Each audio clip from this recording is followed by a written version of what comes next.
Michael. That was beautiful. Thank you, choir.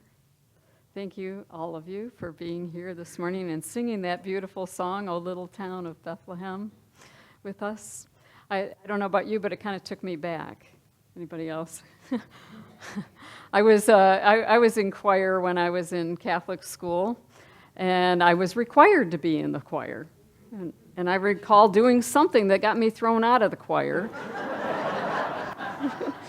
We won't share what that was, but then I had to be in the choir, so they had to put me back in because it was required to be in the choir. But I loved those songs. They just were so beautiful and so meaningful and brought that whole season so together for me. And they still do. It's just still a part of me that I connect with when I hear those Christmas songs. And the nativity story itself is just, it's a moving story, and it has so many images that I'm sure we all can connect with. And, you know, the picture of of Joseph and Mary traveling to Bethlehem on the donkey or with the donkey. And, you know, there's really nowhere in the scripture where it says there's a donkey. It's just something that we've come to believe because it kind of made sense that they would have this donkey with them. After all, it was a long journey. It was 4 days for a young, healthy man. Probably 6 for Joseph. He was a little older. And Mary was great with child. So a donkey was an animal that a woman was allowed to ride on. So I think that that tradition came somewhere from all those pieces being put together. And there's other elements in the story, too, that don't exactly line up with history. You know, the census that leads them to Bethlehem didn't actually occur at the time that Jesus was born. It more than likely happened about 6 or 7 years previously. Or if it was another census, it didn't happen for another 27 years. And so the gospel writer of Luke, it said that either he didn't know that there was this timeline gap, or he didn't care. And I think he didn't care, because I think he chose the elements of that story to tell the story, and to tell a greater story, to tell a metaphysical story. Because if you recall, Jesus said that he spoke for those who had ears to hear. There's more to that story. There's more to that whole going home to Bethlehem, because it reflects our story. It's not just about Mary and Joseph going to be counted in the city of David. It is about our going home to that Bethlehem within us. It's about our going home to our source, which is God, which is love. David is the representative of love. So the census has importance. It has significance. And it has significance in the journey back to Bethlehem, back to our beginning, back to our source. And so I believe the census has something to do with counting, perhaps. And perhaps it's counting our blessings. Or perhaps it's simply counting our thoughts. Charles Fillmore said that the census meant an aggregation of thought. Aggregation, right? Really? Who uses that word? Aggregation of thought. A gathering of thought. And so, since our thoughts create our experience, a gathering of thoughts might create a rather significant experience. And so which thoughts do we want to count? Do we want to count those thoughts that are based in fear, or those thoughts that are based in limitation? Or do we want to think about those affirmative thoughts, those peace, faith, hope, joy? Because what kind of experience do those thoughts, when we gather them together, bring for us? Caesar, who orders this census in the story, is a lot like our personal will.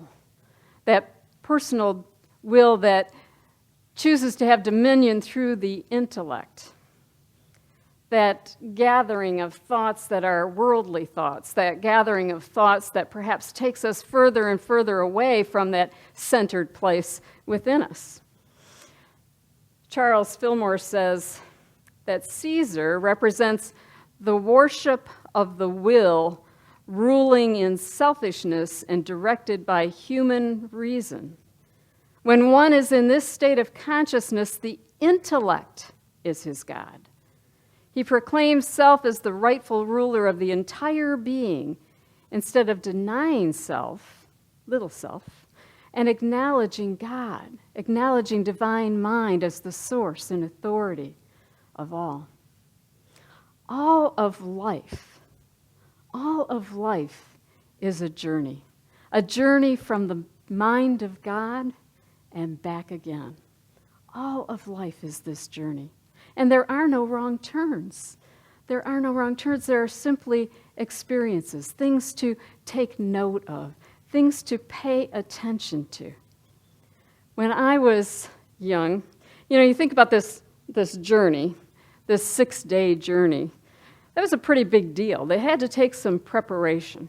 And so as I thought about Mary and Joseph gathering the things they needed for this journey and setting out on this 6-day journey, I thought about vacations as a child. And, we always got up when we went on vacation as a family before dawn. Anybody do that? You get in the car, it's still dark, you got your pajamas on and the car's all loaded and they just kind of pick you up and put you in the car and off you go. And I got to thinking about that and I thought, in my family, we never left the state of Michigan when we went on vacation. We went all the way to Tequanimon Falls, which is all of about 4 hours. Maybe 6 back then because there was the drawbridge and all that back then. So why did we get up in the dark to go on this journey? I couldn't understand that. But as I thought about it, I thought, well, my dad probably had all of 2 weeks vacation out of 52. One of them was more than likely taken up with all those things you have to do with family. I don't think they had those personal business days back then. I think he had those 2 weeks and that was it. And so this 1 week was all he had for this vacation. We got up in the middle of the night so that we could get to Tequanimon Falls or wherever we were going and have the rest of the day to experience. He wanted to experience and appreciate every single moment. He wanted to make the most of every moment of that vacation. And I think that we are called on this journey home to make the most of every moment. To make the most of every moment and to count every blessing and to recognize that everything is a blessing. We are sometimes called to that journey by something that doesn't look like a blessing. Or we're sometimes called to that journey by something that we, maybe not a negative experience, but something that we had no idea was a call to that journey within. Sometimes our inner guidance is sparked by something else that's going on around us. And perhaps there's something in that just awakens that we don't even see happening until later, until we come together. And so there is this planning that goes on in our own consciousness, and there is a higher consciousness of plan that's happening at the same time. We don't see it right away sometimes. But as we prepare for that journey, if we go back for just a moment to Mary and Joseph packing for their trip to Bethlehem on a donkey, maybe. Think about what they might have taken with them on that journey. What would they take? There's a little donkey, and it's carrying a woman who's great with child. Not much room on that donkey. What would they take? I figured they would take 4 things. They would take water, they would take food, they would take maybe some extra clothing, and perhaps some sort of map or guidance system. Now, Joseph was from Bethlehem, so he probably knew the way, but it was probably with some kind of landmark, or perhaps they followed the stars. Perhaps they followed the stars. Now, I have this little tool that miraculously hooks up to this thing in my car. I don't think he had that back then, but I was on my way to Unity Urban Ministerial School this past week. I had the opportunity to be on the other side of the table and be part of the licensing and ordination committees and listen to the students as they did their oral exams. But on the way down there on Monday, I had an errand to do out in Troy, and the school is in downtown Detroit by City Airport. And so on the way up to Troy, I noticed that the traffic going south on I-75 was at a standstill all 3 lanes. And I only had a real quick run into the store, run out errand to do, and I thought, yeah, that's not going to be good. I'm not going to get there on time, so I got to go another way. Well, let's see, I know that Van Dyke gets there, but I don't know what side of the airport Van Dyke ends up on. I've got this tool, this handy little tool that says, turn right. And when I don't turn right, it says, recalculating route. Recalculating route, right? I love this tool. But I don't think that Mary and Joseph had that, right? And sometimes in our lives, we experience things that feel like a turn in the wrong direction.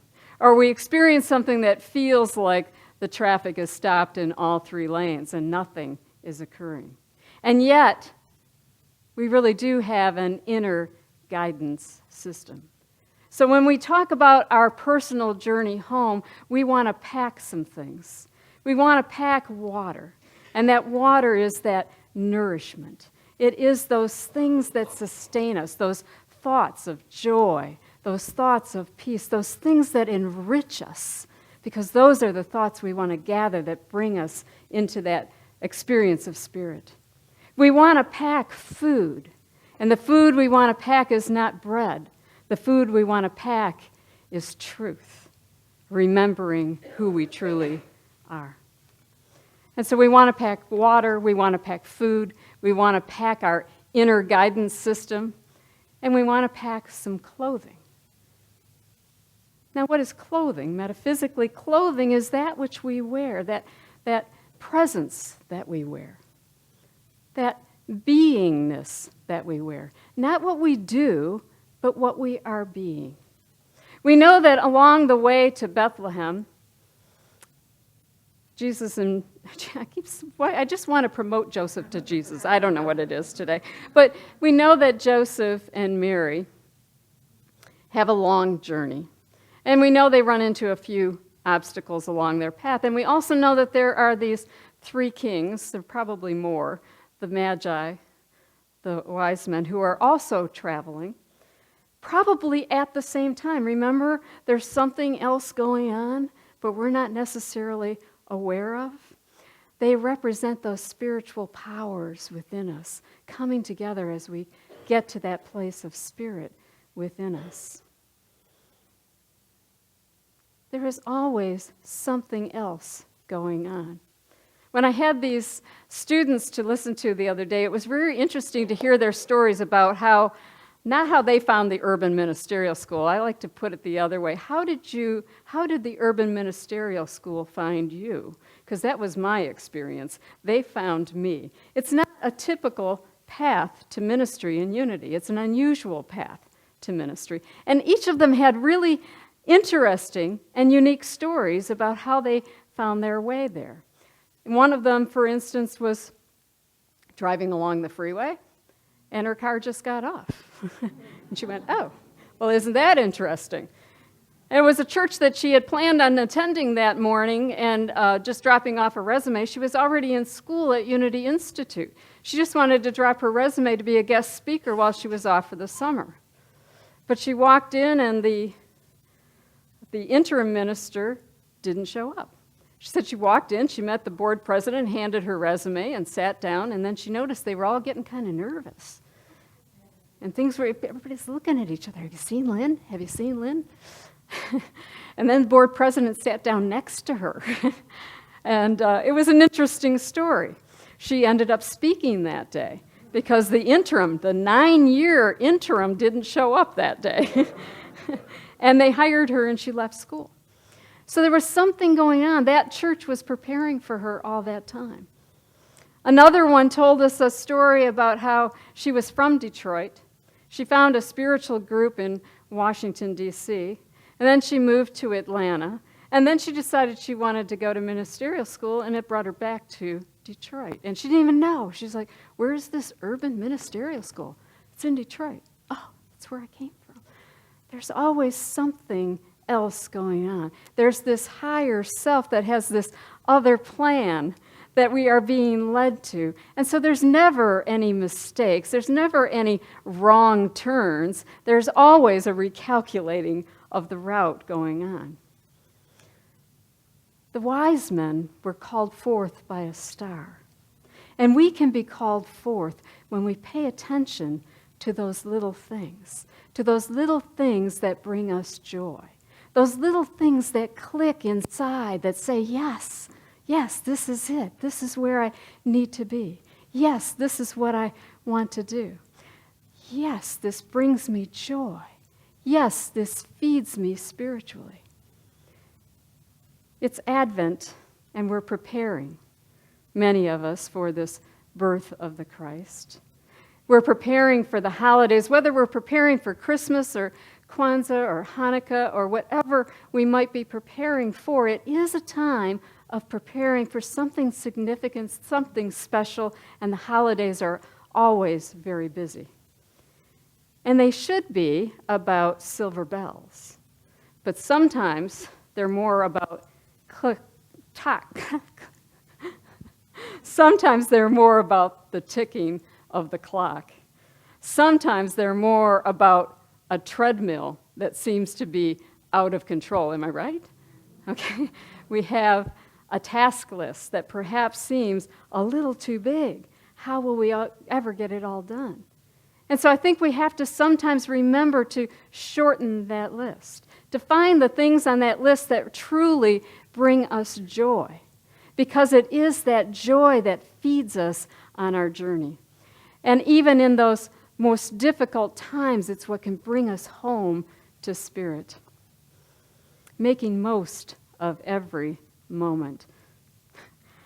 My dad, I've gotten to appreciate him so much more as I've gotten older.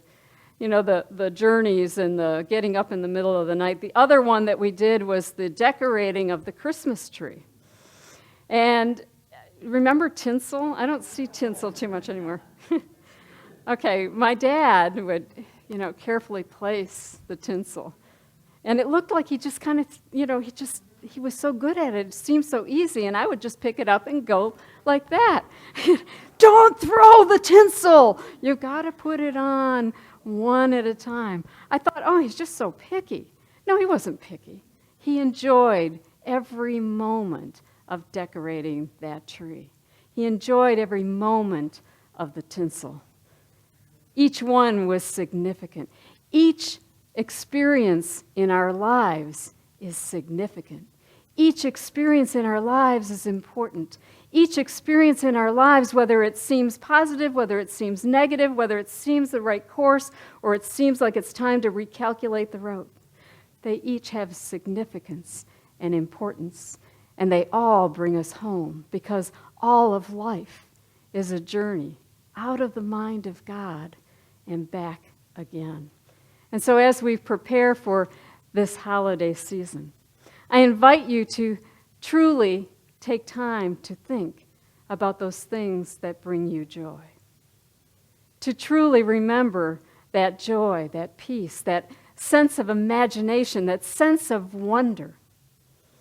Christmas is kind of my thing, and I love to watch the old movies. And one of my favorites is Miracle on 34th Street. Little Susan, whose mother doesn't want her to believe in anything that she considers not real.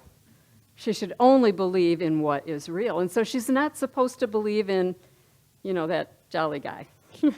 She's not supposed to believe in that. She's not supposed to use her imagination. She's only supposed to believe in the concrete and the material. But the neighbor, Mr. Gailey, could have been Mr. Joyful. He has another idea about that. He brings Kris Kringle home to stay with him to awaken that sense of wonder and that sense of imagination in Susan. And so it comes down to this, I think. What is real and what is unreal?